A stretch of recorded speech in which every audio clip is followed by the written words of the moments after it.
Wednesday morning vlog. ನಾನಿವತ್ತು ಬ್ರೇಕ್ಫಾಸ್ಟಿಗೆ paneer fried ರೈಸ್ನ ಮಾಡ್ತಾಯಿದ್ದೀನಿ. ಮೊದಲಿಗೆ ನಾನಿಲ್ಲಿ ಫಿಲ್ಟರ್ ಕಾಫಿಗೆ ಅಂತ ಬಿಸಿನೀರನ್ನ ಇಟ್ಬಿಟ್ಟು ಹಾಗೆ ರೈಸಿಗೆ ಇಟ್ಬಿಟ್ಟು ಮಧ್ಯಾಹ್ನಕ್ಕೆ ಸ್ವಲ್ಪ ದಾಲ್ನ ಮಾಡ್ಕೊಳ್ಳೋಣ ಅಂದ್ಬಿಟ್ಟು ಬೇಳೆನೂ ಕೂಡ ಬೇಯೋದಕ್ಕೆ ಇಟ್ಟಿದ್ದೀನಿ. ಹಾಗೆ ನಾನಿಲ್ಲಿ ಆಮ್ಲ ಜ್ಯೂಸ್ ಕೂಡ ಮಾಡ್ಕೊಂಡಿದ್ದೆ. ಇದಕ್ಕೆ ಸ್ವಲ್ಪ ಹನಿನ ಆ್ಯಡ್ ಮಾಡ್ಕೊಂಡಿದ್ದೆ, ತುಂಬಾ ಚೆನ್ನಾಗಿರುತ್ತೆ. ಹಾಗೆ ಪನ್ನೀರ್ ಫ್ರೈಡ್ ರೈಸ್ ಕೂಡ ರೆಡಿ ಆಯಿತು. ಸಕ್ಕತ್ತಾಗಿತ್ತು, ಟೇಸ್ಟ್ ಅಂತೂ ತುಂಬಾ ಚೆನ್ನಾಗಾಗಿತ್ತು. ದಾಲ್ ಕೂಡ ರೆಡಿ ಮಾಡಿಕೊಂಡೆ. ಅದಾಗಿದ್ಮೇಲೆ ಸ್ವಲ್ಪ ಪೀನಟ್ ಸಲಾಡ್ ಕೂಡ ಮಾಡ್ಕೊಂಡಿದ್ದೆ. ಈ ಎಲ್ಲ ರೆಸಿಪೀಸ್ನು ಕೂಡ ನಾನು ನನ್ನ ಯೂಟ್ಯೂಬ್ ಚಾನಲ್ನಲ್ಲಿ ಅಪ್ಲೋಡ್ ಮಾಡ್ತೀನಿ.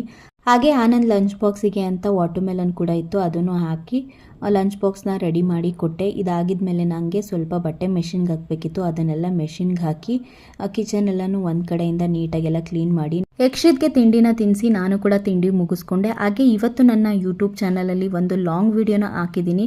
ಟೈಮ್ ಇದ್ದು ಇಂಟ್ರೆಸ್ಟ್ ಇರೋರು ಒಂದ್ಸರಿ ಚೆಕ್ ಮಾಡಿ. ಐ ಹೋಪ್ ನಿಮ್ಮೆಲ್ಲರಿಗೂ ಇಷ್ಟ ಆಗುತ್ತೆ ಅನ್ಕೊತೀನಿ. ಇಷ್ಟ ಆದರೆ ಪ್ಲೀಸ್ ಒಂದು ಲೈಕ್ ಮಾಡಿ. ಮತ್ತೆ ಸಿಗ್ತೀನಿ. ಬಾಯ್.